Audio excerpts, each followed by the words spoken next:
Hello. स्वागत है आप सभी का एक शानदार वीडियो में।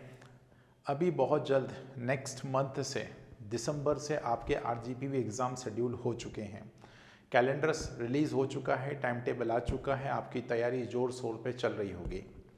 उस तैयारी में कुछ और मेरे इनपुट्स आपको कैसे हेल्प कर सकते हैं, 5 बातों से आपको कुछ अपने स्कोर को इम्प्रूव करने के तरीके बताऊंगा। तो प्लीज़ वीडियो में अंत तक बने रहिएगा। बहुत शॉर्ट में हम लोग इस वीडियो को कंप्लीट करेंगे, क्योंकि ये समय एक ऐसा समय है जहाँ पे आपका मानसिक संतुलन बनाए रखना बहुत ज़रूरी है, राइट। तो चलिए शुरू करते हैं। हम पूरी रणनीति देखते हैं, अगले 15 दिन आप क्या करिए, क्योंकि आज 14 तारीख है। अगले 15 दिन आपको क्या करना है, कैसे आप आरजीपीवी के एग्ज़ाम को 100% क्वालिफाई कर सकते हैं, राइट। तो रख हौसला, वो मंजर भी आएगा, प्यासे के पास समंदर भी आएगा। यूं ना थक कर बैठ मंजिल के मुसाफिर, मंजिल भी मिलेगी और मिलने का मजा भी आएगा। बस ध्यान से मेरी बातों को सुनना। सबसे पहला पॉइंट मैंने लिखा है, 15 दिन की हम रणनीति देख रहे हैं। सबसे पहला इंपॉर्टेंट पॉइंट है, टीचर के नोट्स को 2 से 3 बार रिवीजन करो। अभी तक जितना भी तुमने इस पूरे सेमेस्टर में पढ़ा है, जो भी टीचर ने आपको जो भी नोट्स बनवाए हैं या आपने बनाए हैं, उन सभी को 2-2, 3-3 बार रिवाइज कर लो। रामबाण है ये। यदि सिलेक्शन लेना है, आपको अपना एग्ज़ाम क्वालिफाई करना है, राइट। आपको 100% पॉइंटर बनाना है, 9 पॉइंटर से ऊपर हर सब्जेक्ट में। तो ये स्ट्रेटेजी अपने दिमाग में रख लो, राइट। दूसरी इंपॉर्टेंट बात है, पिछले 3 वर्षों के पेपर को लगाओ। सबसे इंपॉर्टेंट पॉइंट यही है। अब क्या करो, इंटरनेट से किसी भी वेबसाइट पे जाओ, आरजीपीवी प्रीवियस ईयर एग्जामिनेशन, जो भी आपका सेमेस्टर है उसका एग्जामिनेशन। यदि बैक का एग्जाम है तो बैक वाले बच्चे भी ये स्ट्रेटेजी फॉलो करें, जो रेगुलर वाले बच्चे हैं वो भी इसको फॉलो कर सकते हैं, राइट। तो पिछले 3 सालों के पेपर आप देखिए, कौन कौन से सवाल हमारे पेपर में मैक्सिमम टाइम रिपीट हुए हैं, आप उनको अलग से लिस्ट कर लो और उन सवालों को स्पेशली फोकस करो, ठीक है। उसके बाद दूसरी एक लिस्ट ऐसी बनाओ कि जो सवाल आपके पास पहले 3 साल पहले पूछा गया था, अगले साल नहीं आया, उसके अगले साल नहीं आया, हो सकता है इस साल आ जाए। तो ऐसे सवालों को भी आपको आइडेंटिफाई करना है। तो थोड़ा सा एक दिन रिसर्च वर्क करिए, पूरा का पूरा 5 सब्जेक्ट हैं, 5 यूनिट है, धमाका कर दीजिए भाई। हर एक चीज़ में आपको अपना इनपुट डालना है। फिर तो हम लेट नाइट स्टडी करके लगा ही लेते हैं सारे काम। तो आगे और क्या इंपॉर्टेंट पॉइंट अनिल सर के हिसाब से हैं, आपके अलग अलग सुझाव हो सकते हैं, राइट। आगे चलते हैं। और क्या मैंने इसमें अपने इनपुट्स डालने का प्रयास किया है। सबसे इंपॉर्टेंट है तीसरा point, bullet point. Bullet point notes बनाओ।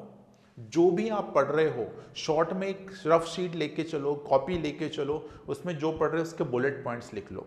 जैसे मान लो मैं कंप्यूटर ग्राफिक्स पढ़ रहा हूँ, राइट। तो ग्राफिक्स के कलर कॉम्बिनेशन कौन कौन से होते हैं, प्राइमरी कलर होते हैं, सेकेंडरी कलर होते हैं। तो प्राइमरी में क्या क्या चीज़ होती है, इसके शॉर्ट नोट्स बनाना है आपको, ठीक है। तो इसके सारे हर एक यूनिट के आपको शॉर्ट नोट्स बनाना है। कोशिश करना है 5 से 10 पेजेस में आपकी 5 यूनिट पूरी की पूरी शॉर्ट नोट के माध्यम से लिखी जाए। इंपॉर्टेंट ये है।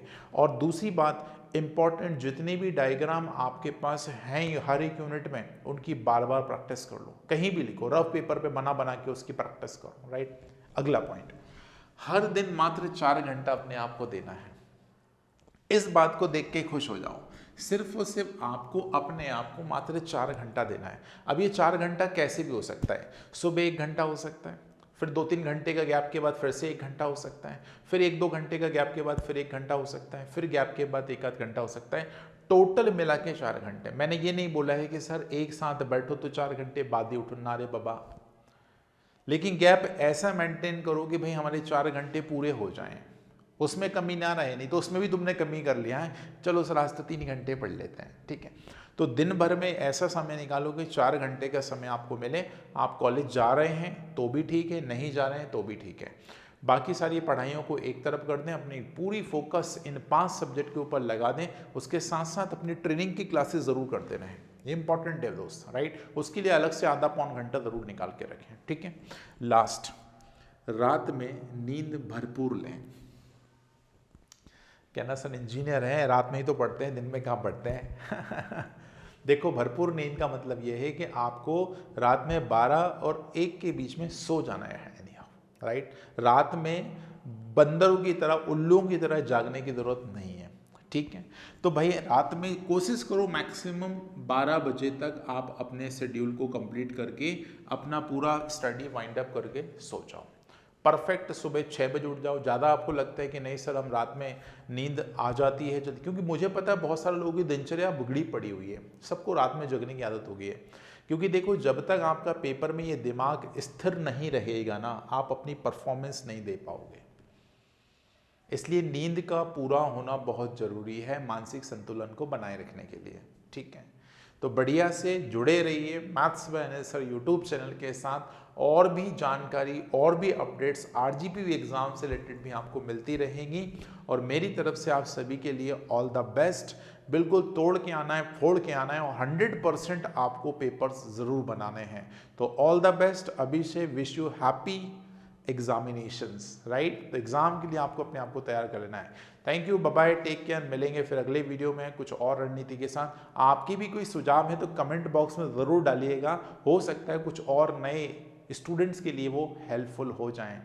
Thank you, bye bye, take care.